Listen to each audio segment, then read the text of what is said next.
Poor black woman offers her body to a millionaire for $100,000, but ends up falling in love with him. Before we get into the story, comment below where in the world you are watching from today. The morning rush at the Corner Cup coffee shop was in full swing when Ethan Sterling walked in, his Italian leather shoes clicking against the wooden floor. At 35, he had everything money could buy.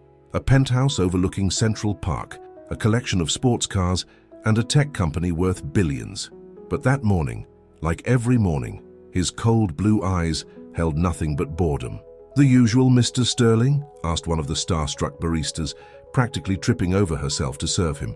But it wasn't her voice that caught his attention. From behind the counter came a clear, strong voice. "I'll handle this order, Jenny." Ethan looked up from his phone, and for the first time in years, something caught him off guard. The woman who stepped forward wasn't trying to impress him. In fact, she looked almost annoyed. Her name tag read, Patricia, and her dark skin glowed under the coffee shop lights. Her curly hair was pulled back in a neat bun, and her uniform was spotless, but clearly well worn. "What can I get you?" she asked, no trace of the usual fawning he was used to. "Double espresso, extra hot," he said, pulling out his platinum card. $4.50, she said, ignoring the black card. "Only $4.50? Last I checked, this place charged $5 for a double shot," he said with a smirk. "Senior discount," Patricia replied, her face completely serious. "You qualify, right? With that attitude, I assumed you were at least 65. The customers in line behind him snickered. Ethan felt his face grow hot, a sensation he hadn't experienced since grade school. "I'm 35, he said through gritted teeth. "Could have fooled me. The bitterness aged you." She took his card, ran it, and started making his drink without another word. Ethan stood there, shocked. Women didn't talk to him like this. They giggled, flirted, or tried to slip him their phone numbers. They certainly didn't compare him to a senior citizen. When she handed him his drink, he noticed her hands were rough from work, but her nails were neatly trimmed and clean.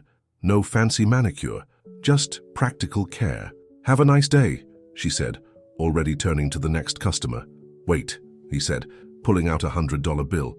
"Keep the change." Patricia looked at the money like it was garbage. "Tips are split between staff, and we don't accept bills over 20. House policy."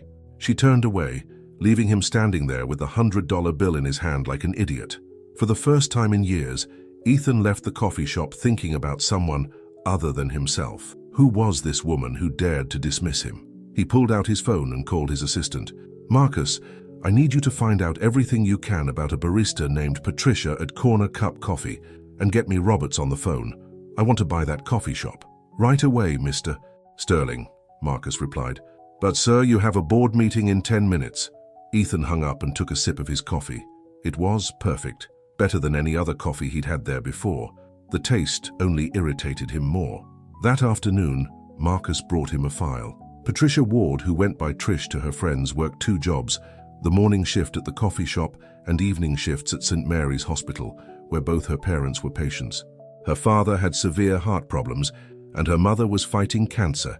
The medical bills were piling up, and she was 3 months behind on rent. "She's about to be evicted," Marcus said, "and the hospital is threatening to discharge her father." Ethan looked at her photo in the file. Even in the grainy security camera image, her pride showed through.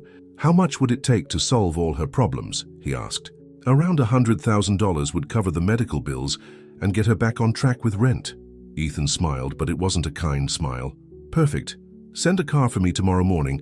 I'll be going back to Corner Cup." That night, in his empty penthouse, Ethan couldn't stop thinking about Patricia Ward. He was used to people treating him like royalty, used to getting whatever he wanted. Her dismissal of his wealth, her sharp tongue, it was like a splinter in his mind he couldn't remove. He walked to his floor-to-ceiling windows and looked out at the glittering city. Tomorrow he would show Patricia Ward that everything and everyone had a price. He'd prove that her pride was just a facade, like everyone else's. But deep down, in a part of himself he rarely acknowledged, he hoped she would prove him wrong. The next morning he arrived at Corner Cup, just as Patricia's shift was starting. This time, he wasn't wearing his usual designer suit. Instead, he wore jeans and a simple black sweater. He wanted her to let her guard down, but when she saw him, her eyes narrowed. "Back for more senior citizen comments?" "Actually," he said, leaning on the counter, "I'm here to make you an offer." Patricia wiped down the counter, trying to ignore the way Ethan Sterling was looking at her. The coffee shop was almost empty now. That awkward time between the morning rush and lunch hour. I know about your parents, he said quietly. About the hospital bills. Her hand froze on the counter. You had no right to look into my life. I have every right. I own this building now. As of this morning, I own this entire coffee shop. He pulled out an envelope. And I'm willing to help you. Patricia's face turned hard as stone. I don't want your help. $100,000, he said, sliding the envelope toward her. That would cover all your parents' medical bills, wouldn't it? Get you caught up on rent, maybe even let you take a break from working 2 jobs. What's the catch? She asked, not touching the envelope. Ethan leaned closer. Have dinner with me, just one night. Patricia's hand shot out and slapped him hard across the face. The sound echoed through the quiet coffee shop. I am not for sale, she said, her voice shaking with anger. Everyone has a price, Ethan said, touching his cheek where a red mark was forming. You just haven't been desperate enough to find yours yet. Get out, she said. I don't care if you own this place. Get out before I call the police. Ethan left the envelope on the counter. Keep it. Think about it. Your father's being discharged tomorrow, isn't he? Where will he go? And your mother's cancer treatments. They're not cheap. He walked out, leaving Patricia staring at the envelope like it was a snake ready to bite. That night at St. Mary's Hospital, Patricia sat between her parents' beds. Her father, James, was sleeping fitfully. The machines keeping him alive beeped steadily. In the next bed, her mother, Sarah, was awake, looking more fragile than ever. Baby, you look tired, her mother said softly. You're working too hard. Patricia took her mother's thin hand. I'm fine, Mama. You just focus on getting better. Mrs. Ward? A nurse appeared in the doorway. Can I speak with you, Patricia? In the hallway, the nurse looked uncomfortable. I'm sorry, but without payment, we can't keep your father here. The discharge papers are being processed for tomorrow morning. Patricia felt like she couldn't breathe. Please, just a few more days. I get paid on Friday. I'm sorry, it's out of my hands. Back in the room, Patricia looked at her parents, the people who had worked their whole lives to give her everything, who had taught her about dignity and pride. Her father had been a high school teacher, her mother a librarian. They'd never been rich, but they'd been happy. Now their lives depended on money she didn't have. She pulled out her phone and looked at the number on the business card Ethan had left with the envelope. Her hands were shaking as she dialed. I knew you'd call. His voice was smooth, satisfied. If I do this, she said, each word burning her throat, I want everything in writing. The money goes directly to the hospital and to my landlord, and no one ever knows about this. Done. I'll have the papers drawn up tonight. Dinner tomorrow at 8. I'll send a car. Patricia hung up and ran to the bathroom, where she threw up everything in her stomach. When she looked in the mirror, she didn't recognize herself. The next morning, she went through her shift at the coffee shop like a robot. Jenny, the other barista, kept asking if she was okay. Just tired, Patricia said again and again. At 7, a black car pulled up outside her apartment. The driver handed her a garment bag. Inside was a red dress that probably cost more than she made in 3 months.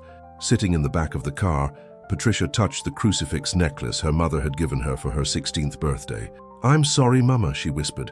I'm so sorry. The car pulled up to one of the most expensive restaurants in the city. Ethan was waiting outside. Looking exactly like the rich man, he was in a perfectly tailored suit. You look beautiful, he said, offering his arm. Patricia didn't take it. Let's get this over with. Inside, a waiter led them to a private room with a view of the city. Champagne was already chilling in a silver bucket. The papers, Patricia said as soon as they sat down. Show them to me. Ethan pulled out a folder. Everything as promised. The money will be transferred tonight. Patricia read every word carefully, just like her father had taught her. The documents were clear. The money would go directly to pay her parents' medical bills and her back rent. There was even extra set aside for future treatments, and all it would cost was her self-respect. She picked up the pen, her hand hovering over the signature line. In her mind, she saw her father's face, heard his voice from years ago. Your dignity is priceless, baby girl. Don't ever let anyone tell you different. The pen clattered to the table. I can't, she whispered, tears rolling down her face. I can't do this. My daddy taught me better than this. For the first time, Ethan's smug expression faltered. He looked at Patricia, really looked at her, and saw not just a beautiful woman, but a daughter trying desperately to save her parents, while holding on to the values they had taught her. You really won't do it, will you? He asked softly. Even though it would solve all your problems? Patricia stood up, her chair scraping against the floor. Some problems aren't meant to be solved with money, Mr. Sterling. Some things really are priceless. She walked out of the restaurant, leaving Ethan sitting there with his contracts and his champagne. The night air hit her face, and she started sobbing, deep, wrenching sobs that came from her soul. She had no idea how she was going to save her parents now, but at least she could still look them in the eye. Ethan couldn't sleep that night. He paced his penthouse, still wearing his expensive suit from dinner, Patricia's words echoing in his mind. Some things really are priceless. For the first time in his life, throwing money at a problem hadn't worked. He walked to his bar and poured himself a drink, but didn't take a sip. Instead, he stared at his reflection in the window. "What kind of man have I become?" he whispered to himself. The next morning, he went to St. Mary's Hospital.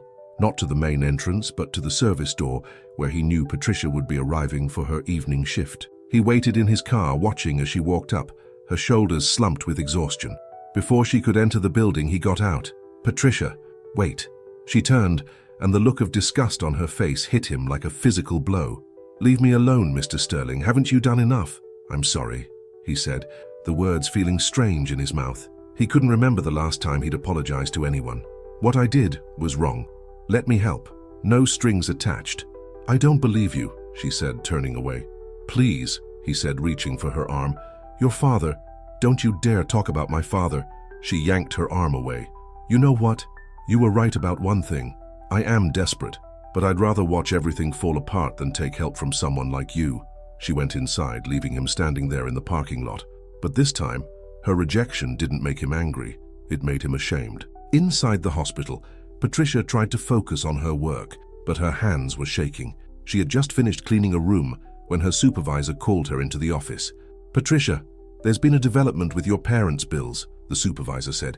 "They've been paid." Patricia felt her knees go weak. "What? How?" "Anonymous donor. Everything's been covered. Past bills, future treatments, even a private room for both of them." Patricia knew immediately who was behind it. She ran to her parents' room, where she found them being moved to a spacious private suite. Her father was awake, looking better than he had in weeks. "Baby girl," he said, reaching for her hand. "Did you see this room?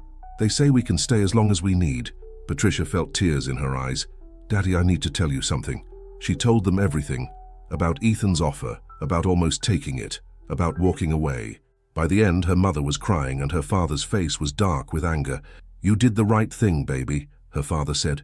"But this man, he has no right to play games with our lives." "James," her mother said softly, "maybe he's trying to make amends." Patricia left her parents arguing about it and went back to work. But everywhere she turned in the hospital, she saw signs of change. New equipment had appeared overnight. The children's ward had new toys. The waiting room had comfortable new chairs. A week passed. Patricia kept working both jobs even though she didn't need to anymore. She didn't trust Ethan's generosity to last. Then one morning, she arrived at Corner Cup to find him mopping the floor. "What are you doing?" she asked, stopping in the doorway. He looked up, his designer clothes replaced by jeans and a simple t-shirt. "Learning how to work," he said. "I've never actually done it before." "Is this some kind of joke?" "No joke." He leaned on the mop. "I've been thinking about what you said, about some things being priceless. I've spent my whole life thinking I could buy anything I wanted, but you showed me I was wrong." Patricia crossed her arms. "So what? You think mopping floors will make up for trying to buy me?" "No," he said quietly. "Nothing makes up for that, but I have to start somewhere." He went back to mopping. "By the way, I signed the coffee shop over to the employees yesterday. It's worker-owned now." "Congratulations, you're part owner." Patricia stared at him. "Why are you doing this?" "Because for the first time in my life, I met someone who made me want to be better." He looked at her with different eyes now, not calculating or arrogant, but honest. "I don't expect you to forgive me. I just want to prove that people can change." She watched him mop. He was doing it all wrong, leaving streaks on the floor. Without meaning to, she found herself smiling. "How you're terrible at this," she said, taking the mop from him. "Here, let me show you how it's done." For the first time since they'd met, Ethan smiled too. Not his usual smirk, but a real smile that reached his eyes. And as Patricia showed him how to properly mop a floor, something shifted between them. It wasn't forgiveness, not yet, but it was a start. Word spread fast about Ethan Sterling showing up at Corner Cup every morning to help with the opening duties. Even faster spread the rumors about why he was doing it. The tabloids had a field day. Billionaire tech CEO working as janitor, mental breakdown. One morning, Patricia arrived to find a crowd of reporters outside the coffee shop. Ethan was already there, calmly wiping down tables while camera flashes went off through the windows. "You don't have to be here," she told him as she tied on her apron. "This can't be good for your business." "My business is fine," he said. "I'm more worried about how this attention is affecting you." She was about to answer when the door chimed. A tall, elegant woman in her 60s walked in, her designer heels clicking on the floor Ethan had just mopped. Patricia recognized her immediately from magazine covers. Victoria Sterling, Ethan's mother. "Mother?" Ethan said, straightening up. "What brings you here?" Victoria's eyes swept over the coffee shop like she was examining a crime scene.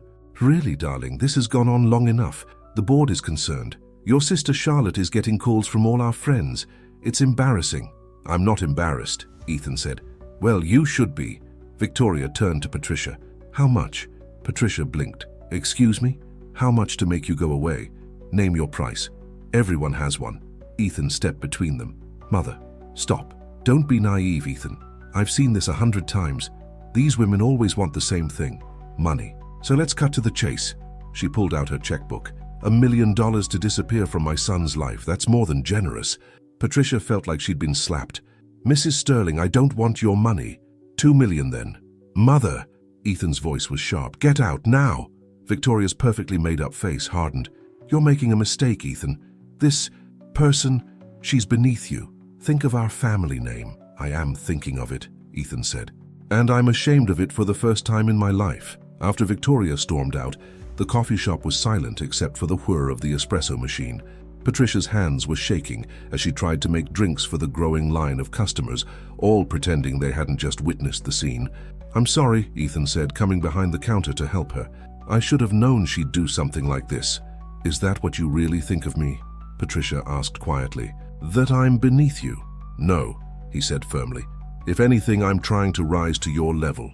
Later that day, Patricia went to visit her parents at the hospital. Her father was sitting up in bed, reading the newspaper. The front page had a photo of Ethan mopping the coffee shop floor. "Baby girl," her father said, "we need to talk about this man."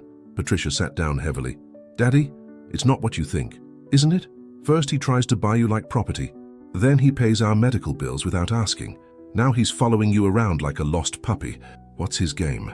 "I don't think it is a game anymore," Patricia said softly. "I think he's really trying to change." Her father folded the newspaper. "Men like him don't change, Patricia. They just find new ways to get what they want." "James," her mother called from the next bed, "maybe we should give him a chance. Look what he's done for the hospital." "That's what worries me," her father said. "He's trying to buy his way into our lives. And Patricia, I raised you better than to fall for a man's money." "This isn't about money anymore," Patricia said, surprising herself with how certain she felt. "You should see him, Daddy. He gets up at 4 a.m. to help open the shop. His hands are getting calluses for the first time in his life. Yesterday, he spent 3 hours helping old Mrs. Johnson with her physical therapy just because he saw she was struggling." Her father's face softened slightly. "You care about him." It wasn't a question, but Patricia answered anyway. "I'm starting to, and it scares me." That evening, as Patricia was leaving her hospital shift, she found Ethan waiting in the parking lot again. But this time, he wasn't wearing his usual clothes. He was in scrubs, splattered with what looked like cleaning solution. "What are you doing here?" she asked. "I've been volunteering in the janitorial department," he said. 3 days a week. I wanted to understand your world better." Patricia felt something warm spread through her chest. "You don't have to do all this." "I know," he said. "I want to. Patricia, I've spent my whole life thinking I was better than everyone else because I had more money. But working here, seeing what you and others do every day, it's opened my eyes. These people have more dignity in their little finger than I had in my whole body." He stepped closer, and for the first time, Patricia didn't back away. "I know I can never undo what I did," he continued, "but I'm trying to become someone worthy of knowing you, not because I want to buy you or impress you, but because you make me want to be better." Before Patricia could respond, her phone buzzed. It was a text from Jenny at the coffee shop. "Turn on the news now." Patricia pulled out her phone and opened a news app. Her heart dropped as she read the headline. "Sterling Family Scandal. Tech CEO's Dark Obsession with Coffee Shop Worker Exposed." The article had everything: his original offer, the hospital bills, even private details about her parents. And at the bottom was a quote from Victoria Sterling. This woman has been trying to trap my son from the beginning. She's nothing but a gold digger with a sob story. Patricia looked up at Ethan, her eyes filling with tears. Your mother did this. I'll fix it, he said quickly. I'll make a statement, No, Patricia cut him off. You can't fix everything with power and money anymore, Ethan. Some things just break. She turned and walked away, leaving him standing in the parking lot as reporters began to arrive, their cameras flashing in the growing darkness. The next few days were a nightmare. Reporters camped outside Corner Cup, the hospital, and Patricia's apartment building. Every time she turned on the TV, there was another expert analyzing her relationship with Ethan.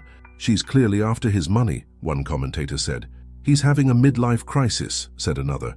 Sources say she tried to blackmail him, claimed a third. Patricia stopped watching the news. She took time off from the coffee shop, but she refused to quit her hospital job. Her patients needed her, and the work helped keep her mind off the chaos her life had become. One evening, as she was changing the sheets in room 304, she heard a familiar voice from the hallway. What do you mean you're selling your shares? It was Ethan, and he sounded angry.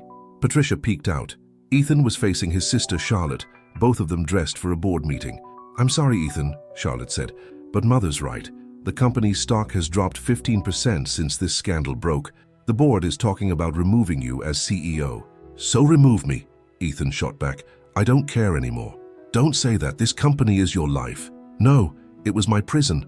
For the first time, I'm seeing things clearly. He ran his hands through his hair in frustration. All my life, I thought being rich meant being better than everyone else. But watching Patricia work here, seeing how she treats people, how she helps them, that's worth more than all my money. Patricia's heart skipped a beat. She hadn't known he was watching her that closely. You're in love with her, Charlotte said, sounding shocked.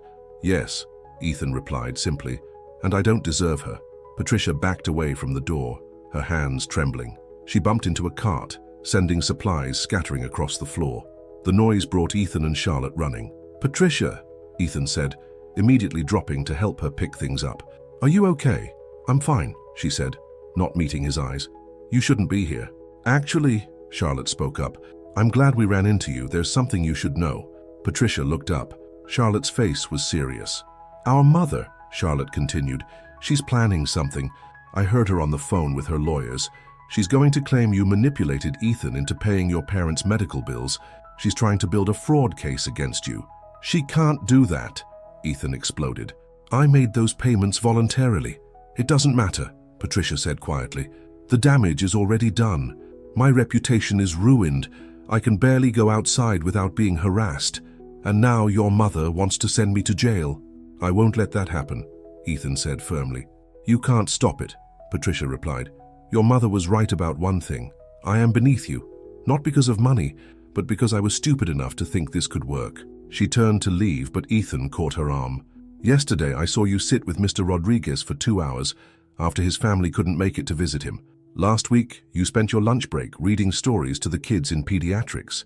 The day before that, you helped Mrs. Thompson write a letter to her grandson because her hands shake too much to write herself. You think that makes you beneath me?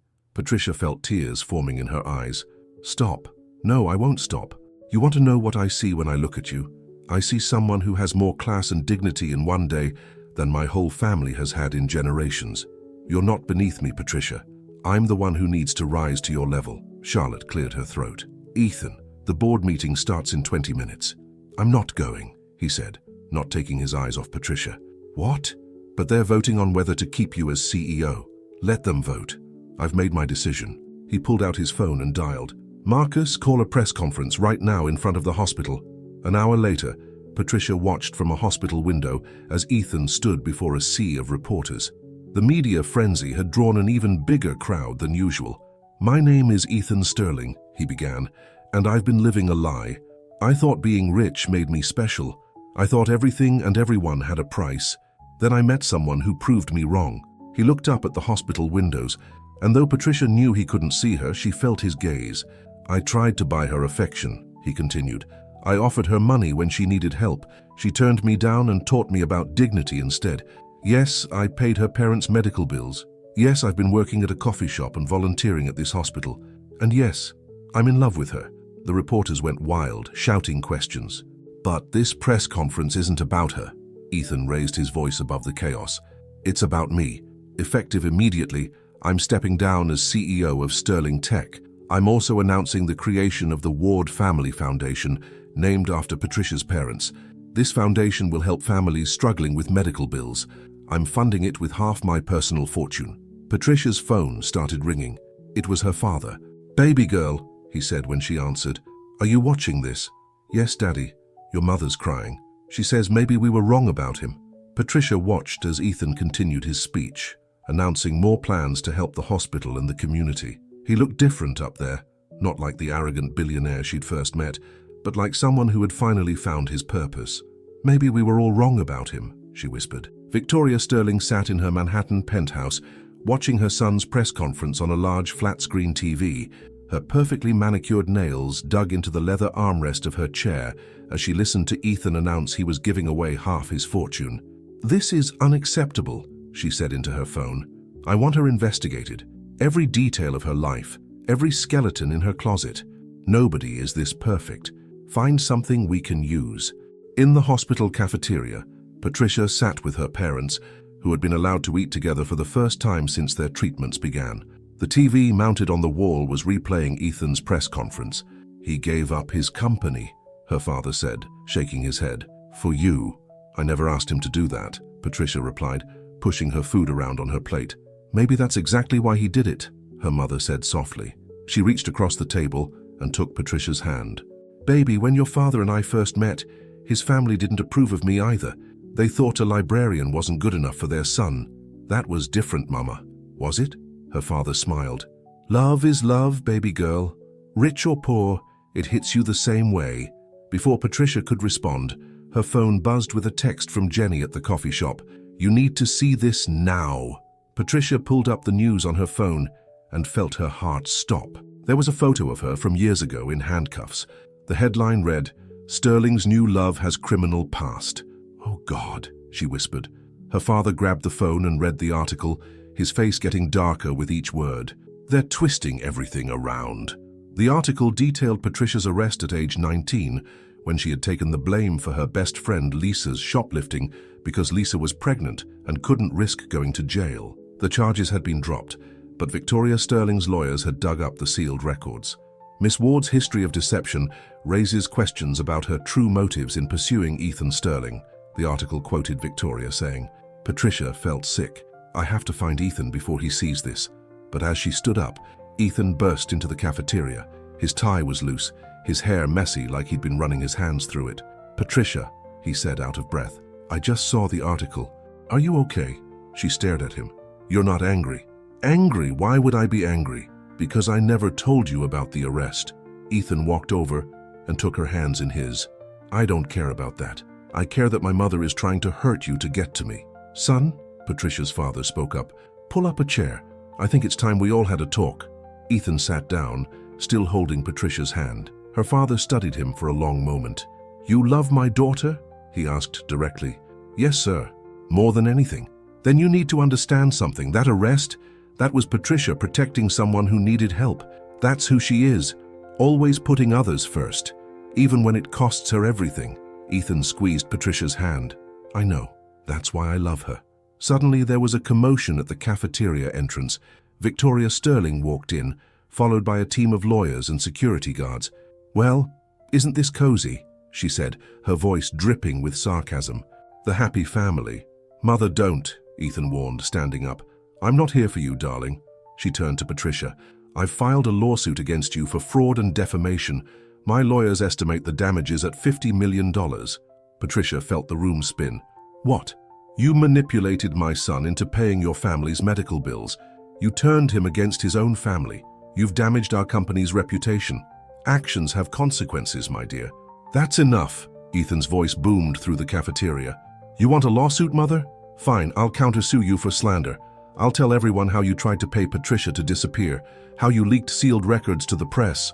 "You wouldn't dare," Victoria hissed. "I'm your mother, and she's the woman I love. If you make me choose, you won't like my choice." Victoria's face went pale. She looked around the cafeteria, suddenly aware that patients and staff were recording everything on their phones. "This isn't over," she said, turning to leave, but she stopped and looked back at Patricia. "You think you've won? Wait until you see what it really means to be a Sterling. The press will follow you everywhere. Every mistake you've ever made will be front-page news. Your whole life will be under a microscope. Ask yourself, is my son really worth all that?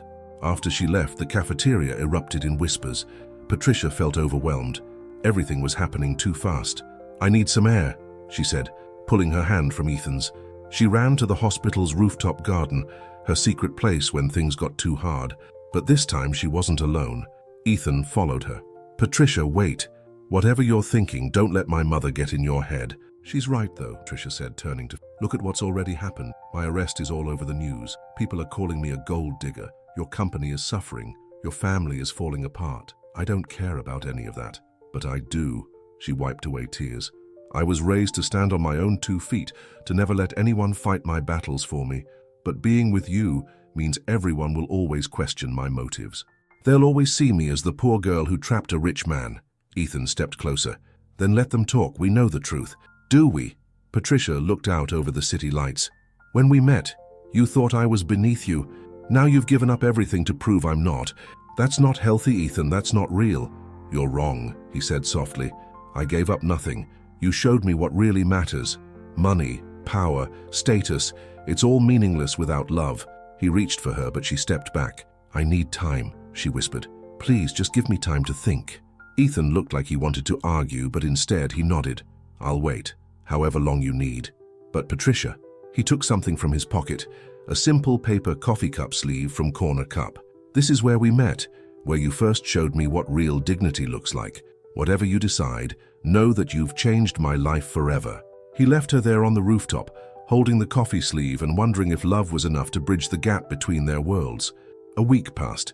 Patricia threw herself into her work, picking up extra shifts at the hospital to avoid thinking about Ethan. He kept his promise and gave her space, though she sometimes found fresh flowers in her parents' room with no card. One quiet afternoon, she was organizing the hospital's old records room, a task nobody else wanted, when she found something strange. A file from 30 years ago had fallen behind a cabinet. The name on it caught her eye, Victoria Winters. Patricia knew that had been Victoria Sterling's maiden name. She shouldn't look. It wasn't right. But after everything Victoria had done to her, she opened the file. What she read made her sink to the floor in shock. It can't be, she whispered. The file showed that 30 years ago, Victoria Winters had been a nurse's aide at St. Mary's Hospital. She had fallen in love with a wealthy patient, Robert Sterling, Ethan's father. But the most shocking part was a letter of recommendation from her supervisor, praising Miss Winters' dedication to caring for Mr. Sterling during his recovery. Victoria Sterling, the woman who looked down on everyone, had once been just like Patricia. Looking for something? Patricia jumped. Charlotte Sterling stood in the doorway looking at the file in Patricia's hands. Charlotte, I'm sorry, I shouldn't have... You found out Mother's secret. Charlotte came in and closed the door. That's why she hates you so much, you know. You remind her of who she used to be. Does Ethan know? Charlotte shook her head. Mother buried her past when she married Father, changed her accent, her clothes, even the color of her hair. She turned herself into the perfect society wife. The only ones who know are me and her lawyers. Why are you telling me this? Because I'm tired of the lies. Charlotte sat down next to Patricia. Mother's lawsuit isn't really about you. It's about her fear that everyone will discover her humble beginnings. That's why she's fighting so hard to keep you away from Ethan. Just then, Patricia's phone rang. It was her mother, and she sounded scared. Baby, you need to come quick. Your father... Patricia ran to her father's room, still clutching Victoria's file. She found her mother crying and her father's bed empty. Where is he? Emergency surgery, her mother sobbed. His heart.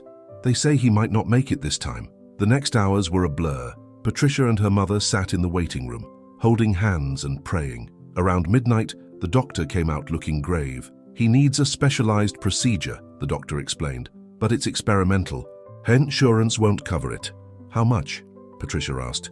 $300,000. Patricia felt her world spinning.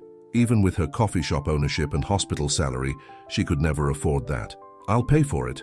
Everyone turned. Victoria Sterling stood there, still elegant in her designer suit despite the late hour. Mrs. Sterling? Patricia stood up. Why would you? Because 30 years ago I was you, Victoria said quietly. She looked different somehow, older, more human. I was poor, working 2 jobs, and in love with a man everyone said was out of my reach. She walked closer, her heels clicking on the hospital floor. "I saw you found my file. That's why I came. I've spent so long trying to forget that girl I used to be. The girl who fell in love with a patient, who dared to dream above her station." "What happened?" Patricia asked softly. "I got my fairy tale ending, but the price—" Victoria's perfectly composed face cracked slightly. "The price was losing myself. Every day I had to prove I belonged in Robert's world. Every party, every charity event, every board meeting, I had to be perfect. Eventually, I became this person who looks down on anyone who reminds me of who I used to be." She turned to Patricia's mother. "I'll pay for the surgery. No strings attached. Not for Patricia or Ethan, but because 30 years ago, someone gave me a chance at love. It's time I did the same." Before anyone could respond, Ethan appeared in the doorway. He had obviously run there, his tie was gone and his shirt was wrinkled. "Patricia, Jenny called me about your father. I came as soon as—" He stopped, seeing his mother. "What are you doing here?" Victoria straightened her shoulders. "It's time you knew the truth, darling, about who I really am, about why I fought so hard against your happiness." As Victoria told her story, Patricia watched Ethan's face change, from shock to understanding to something like compassion. When Victoria finished, the waiting room was silent, except for the distant beeping of hospital machines. Finally, Ethan spoke. "All these years you've been ashamed of your past. Mother, your story doesn't make me think less of you. It makes me proud." Victoria's careful makeup couldn't hide her tears. "I was wrong about so many things, about Patricia, about love, about what really matters." Just then, the doctor returned. "Mr. Ward is out of surgery. The next 24 hours will be critical, but he's stable." Patricia's mother burst into tears of relief. Victoria reached out and took her hand. "Come," Victoria said. "I'll show you where to get decent coffee in this place. Heaven knows I spent enough nights here myself once upon a time." As the two older women walked away, Ethan turned to Patricia. "I know you asked for time, but I need to say something. Ethan, I love you, not because you're perfect, but because you're real. You're the most real thing in my world." He took her hands in his. "Whatever happens with my mother, with the company, with anything, none of it matters if I don't have you." Patricia looked at their joined hands, his now calloused from work, hers strong from years of caring for others. "Your mother was right about one thing," she said softly. "Love does cost something, but maybe the price isn't losing yourself. Maybe it's finding out who you really are." She leaned forward and for the first time kissed him. In the quiet hospital waiting room, with her father fighting for his life and his mother finally facing her past, Patricia and Ethan found their truth. Sometimes love doesn't bridge the gap between two worlds. Sometimes it creates a whole new world instead. The morning newspaper's headline read, "Sterling family scandal deepens. Victoria Sterling's humble origins revealed." Someone had leaked Victoria's past to the press. "It wasn't me," Patricia said, sitting with Ethan in his office. He'd moved out of the Sterling Tech building and into a small space above Corner Cup. "I would never—" "I know," Ethan said, reading the article. "This has my cousin Richard's fingerprints all over it. He's trying to take control of the company while everything's in chaos." Patricia picked up her coffee cup. They still used Corner Cup mugs, even in the office. "Will this hurt your mother?" "Actually," Charlotte said, walking in without knocking, "it might save us all. The company's stock is up 15% since the story broke. People love the rags to riches angle. Mother's trending on social media as an inspiration."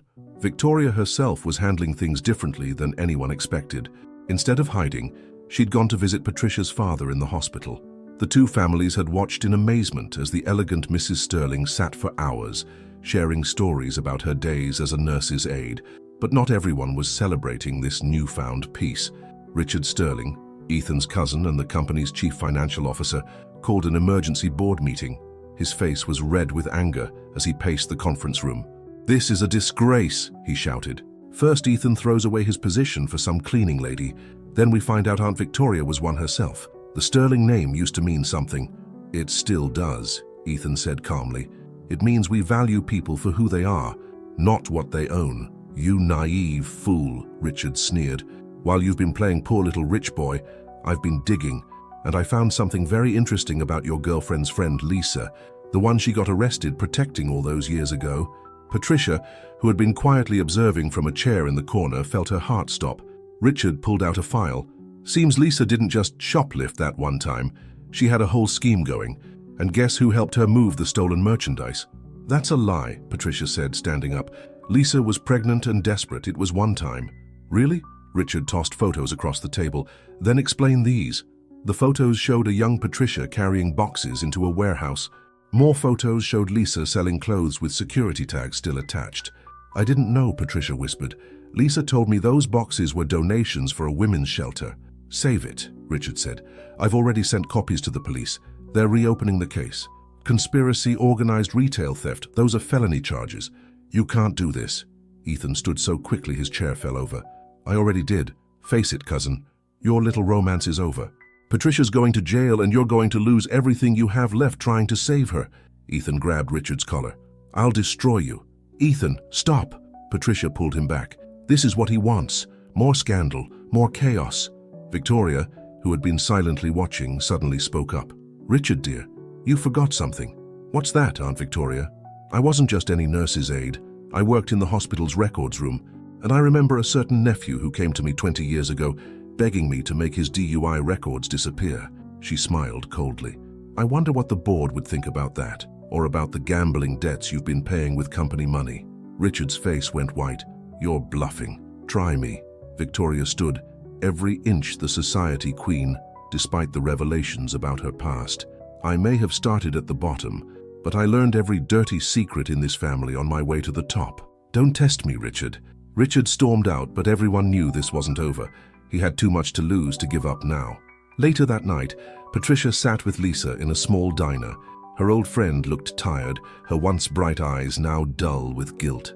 I'm so sorry, Patricia, Lisa cried. I never meant for you to get caught up in all this.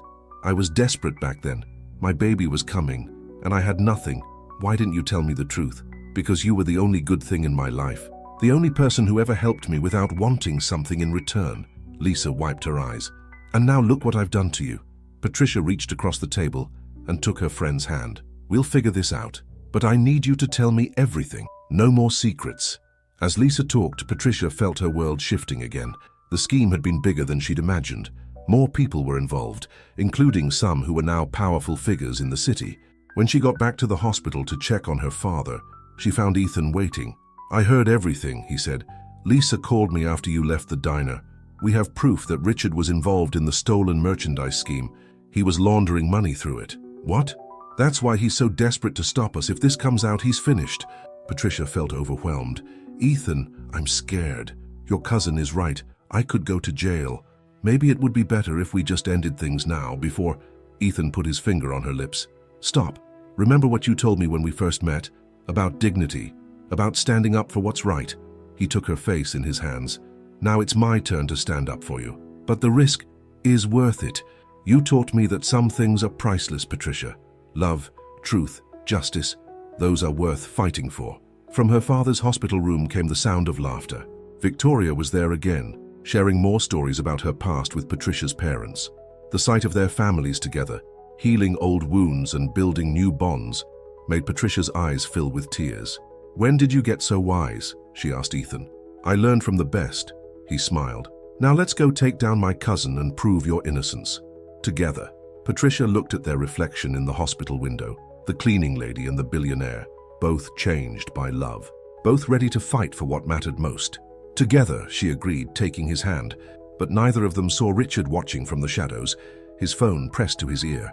Yes, he whispered to someone. Move forward with the plan. By this time tomorrow, the Sterling family will never be the same. The next morning, everything fell apart. Richard's plan hit like a hurricane, attacking from all sides at once. First, Child Protective Services showed up at Lisa's house, threatening to take her teenage son based on anonymous reports about her criminal past. Then the hospital board called an emergency meeting about irregularities in Patricia's parents' medical care. Finally, the police arrived at Corner Cup with a warrant to search for stolen merchandise.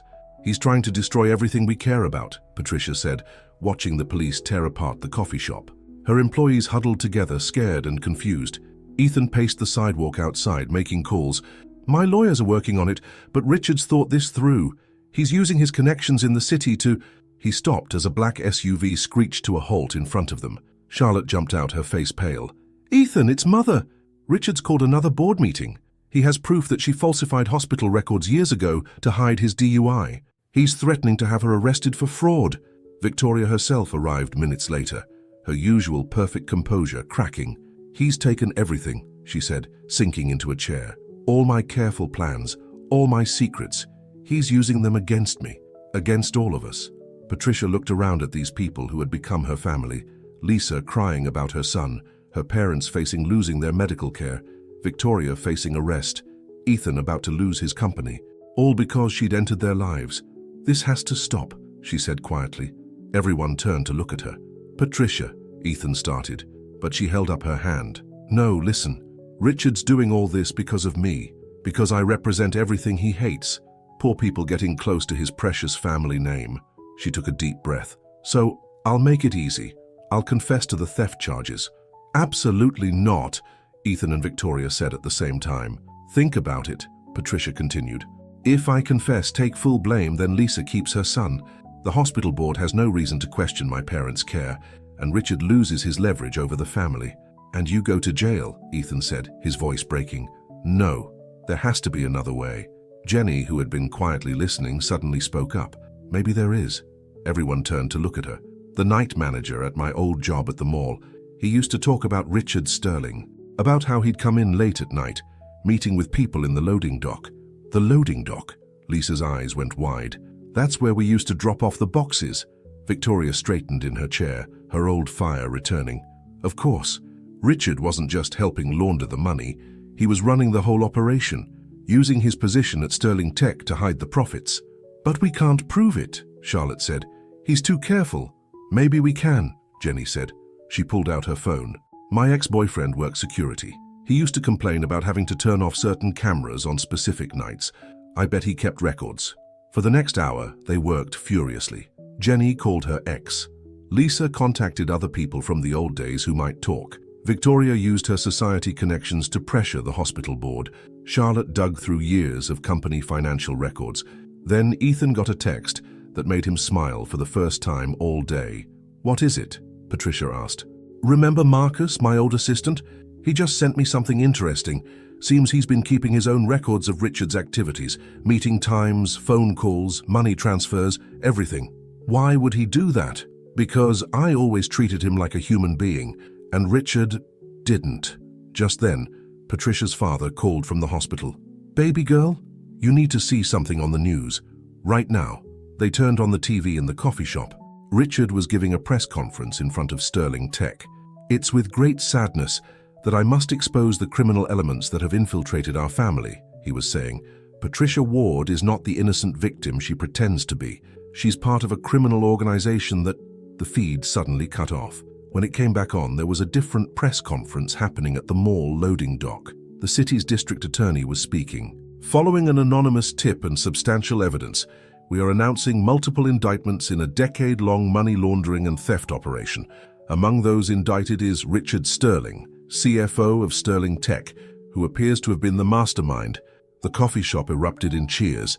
Lisa hugged Patricia, sobbing with relief. Charlotte and Victoria held each other, years of tension melting away. But Patricia was looking at Ethan. "Anonymous tip?" He shrugged. "Marcus had a lot of evidence. Turns out treating people with respect pays off." "It's not over," Victoria warned. "Richard won't go down without a fight." As if on cue, the TV showed new footage. Richard was leaving Sterling Tech, pushing past reporters, his face twisted with rage. "He's coming here," Charlotte said. "Look at his face. He knows we did this." Patricia looked around the coffee shop, at her employees, at Lisa and her son, at Victoria and Charlotte, at her parents watching on FaceTime from the hospital, at Ethan, who had given up everything to stand beside her. "Let him come," she said. "We're done hiding, done being afraid." Ethan took her hand. "Together?" She squeezed his hand. "Together." They could hear police sirens in the distance, getting closer. Richard's car screeched around the corner. The storm was about to break. Richard Sterling burst through the coffee shop doors like a man possessed. His expensive suit was wrinkled, his carefully styled hair a mess. "You!" He pointed at Patricia. "You did this! You and your gold-digging schemes destroyed everything." "It's over, Richard," Ethan said, stepping in front of Patricia. "The police are on their way." "Over?" Richard laughed, but there was no humor in it. "You think I worked 20 years to let some cleaning lady and her charity case family ruin me?" He pulled out a gun. Victoria gasped. "Richard, think about what you're doing." "Oh, I'm thinking clearly for the first time," he said. waving the gun between them. "You're all so proud of your moral high ground. Your true love conquers all story. Let's see how that holds up when—" "Drop the gun, Mr. Sterling." Everyone turned. Patricia's father stood in the doorway, supported by her mother. Despite his weakness, his voice was strong and steady. "Sir, please go back to the hospital," Patricia begged. "No, baby girl. I've spent enough time lying in that bed while you fight our battles." He took a shaky step forward. "Young man, I taught high school for 30 years. I've seen that look in your eyes before. The look of someone who thinks they're better than everyone else, who thinks money makes them special." "Shut up!" Richard's hand shook. "You don't know anything about me. I know you're scared," Patricia's father continued. "Scared that without your money and your family name, you're nothing, just like you thought I was nothing, like you thought my daughter was nothing." "Daddy, please!" Patricia tried to move toward him, but Ethan held her back. "But let me tell you something," her father went on. "My daughter taught me that real worth isn't in a bank account.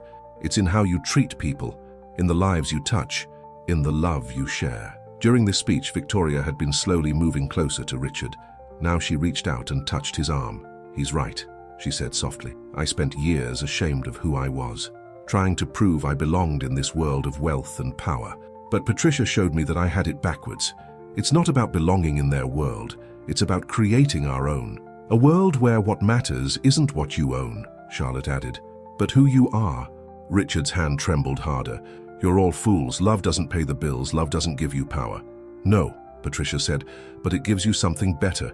It gives you family." She looked around the coffee shop. Her employees stood together, supporting each other. Lisa held her son close. Her parents leaned on each other, tired but unbowed.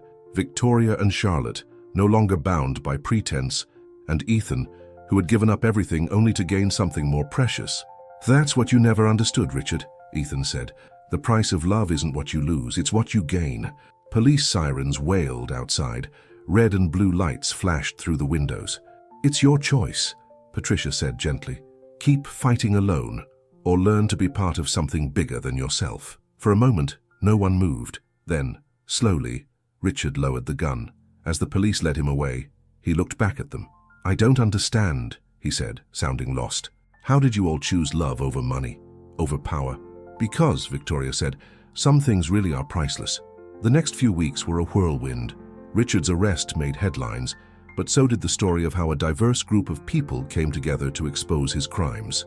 Sterling Tech's board, impressed by how Ethan and Charlotte handled the crisis, asked them to return as co-CEOs. Patricia's parents continued to improve. The hospital, touched by their story, offered Patricia a position developing a new patient support program. The coffee shop thrived, now famous as the place where love conquered greed. One quiet morning, before the coffee shop opened, Patricia found Ethan mopping the floor, properly this time. "You don't have to do that anymore," she said.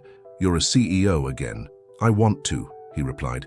"It reminds me of when I first started to change, to see what really matters." Patricia picked up another mop and worked beside him. "Your mother visited my parents again yesterday. They played cards for hours." "She's different now," Ethan said. "Happier, free to be herself." They worked in comfortable silence until the floor gleamed. Then Ethan took both mops and set them aside. "I've been thinking," he said, taking Patricia's hands in his, "about what we learned through all this, about the true price of love." "And what is it?" she asked softly. "Courage. The courage to be yourself, to trust someone else with your heart, to fight for what matters." He got down on one knee. "Patricia Ward, you taught me that love isn't a transaction, it's a gift. Will you give me the gift of being my wife?" The ring he held out wasn't flashy or expensive. It was his grandmother's. Victoria had given it to him, saying it was from her nursing days, before wealth and status took over her life. Patricia looked at the simple ring, then at the man she loved, a man who had learned to see beyond money to what truly mattered. "Yes," she whispered, 1,000 times yes. The morning sun streamed through the coffee shop windows as they kissed. Outside, the city was waking up. Their families would soon arrive for the daily breakfast gathering that had become their tradition.